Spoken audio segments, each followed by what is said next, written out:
Hi అండి, అందరికీ నమస్కారం. ఈ టైలు ఎందుకు పనికిరాని చెత్తతో తయారు చేసిన టైల్ అండి ఇది. మన shampoo packets, Kurkure packets, biscuit packets, mica covers, రకరకాల మైకా కవర్స్ వస్తాయి కదండి, వాటితో తయారు చేసిందండి. టైల్స్, బ్రిక్స్, అలాగే ఫ్రేములు చాలా తయారు చేస్తున్నారండి.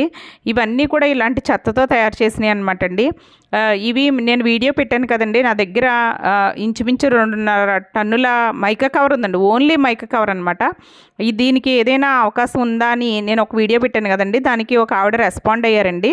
రెస్పాండ్ అయ్యి వీళ్ళు అడ్రస్ ఇచ్చారు. వీళ్ళు ఈ విధంగా తయారు చేస్తారంటండి. ముందు దాన్ని ఒక దాంట్లో వేసి చిప్స్ కింద తయారు చేసి దాన్ని సర్టెన్ టెంపరేచర్లో హీట్ చేసి తర్వాత దాన్ని ఈ విధంగా టైల్ కింద తయారు చేస్తున్నారండి. అది ఇలాగా మనకి చూడండి మెటీరియల్ ఎలా వచ్చేస్తుందో అందులో వేసినప్పుడు ఫస్ట్ చిప్స్ కింద చేస్తున్నారు, తర్వాత అందులో వేస్తున్నారు, అది ముద్ద కింద తయారవుతుంది. ఇప్పుడు అది టైల్ కింద తయారవుద్దండి. ఈ విధంగా తయారు చేస్తున్నారంటే ఆ టైల్ తీసుకుని కూడా మన దగ్గరికి రావడం జరిగిందండి.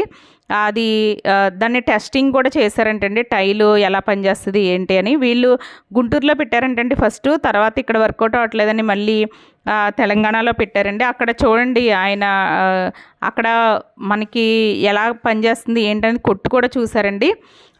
కేటీఆర్ గారు చూసారు కదా, అలాగే దాన్ని ఈ విధంగా కూడా పరీక్ష చేశారండి. కాబట్టి బాగానే పనిచేస్తున్నాయి. మనకి ఒక సొల్యూషన్ అయితే దొరికిందండి. ప్రతి ఒక్కరు కూడా ఆలోచించండి. ప్లాస్టిక్ ఇవన్నీ కూడా ఊరికే పడేస్తున్నారు. మైకా కవర్ కూడా పడేయక్కర్లేదండి. కాకపోతే ఏంటంటే హైదరాబాద్లో ఉండడం వల్ల వీళ్ళు మనకి ₹1 కూడా ఇవ్వరు. కానీ మనం ఏంటంటే మనం సర్వీస్ చేస్తున్నాం కాబట్టి రూపాయి మనకు అవసరం లేదండి, వాళ్ళు పట్టుకెళ్తే చాలని చెప్తున్నాము.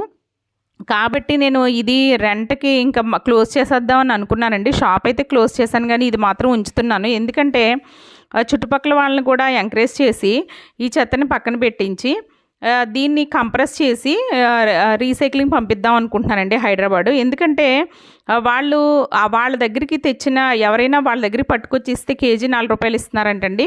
ఇక్కడ ట్రాన్స్పోర్ట్కి వాళ్ళు పట్టుకెళ్తున్నారు కాబట్టి వాళ్ళు మనకేమి ఇవ్వలేరు, వాళ్ళకే ట్రాన్స్పోర్ట్ ఖర్చు అవుతుందండి. మనమైతే ఒక సర్వీస్ తరపున అంటే ఒక సేవ చేసినట్టు, ప్రకృతికి సేవ చేస్తే భగవంతుడికి సేవ చేసినట్టేనండి. ఇవన్నీ కూడా సముద్రంలో కలవకుండా, డ్రైనేజీలో కలవకుండా, అంటే మన దగ్గర 2 లారీల పైనే చెత్త ఉందండి. అంటే లూజ్గా ఉంది. దీన్ని ధవళేశ్వరం పంపిస్తున్నానండి ఫస్ట్ కంప్రెస్ చేయడానికి. తర్వాత మన దగ్గరే కంప్రెస్ చేసే మిషన్ కూడా కొందాం అనుకుంటున్నాను. ఈ విధంగా జరుగుతుంది. చెత్త పడేయకండి.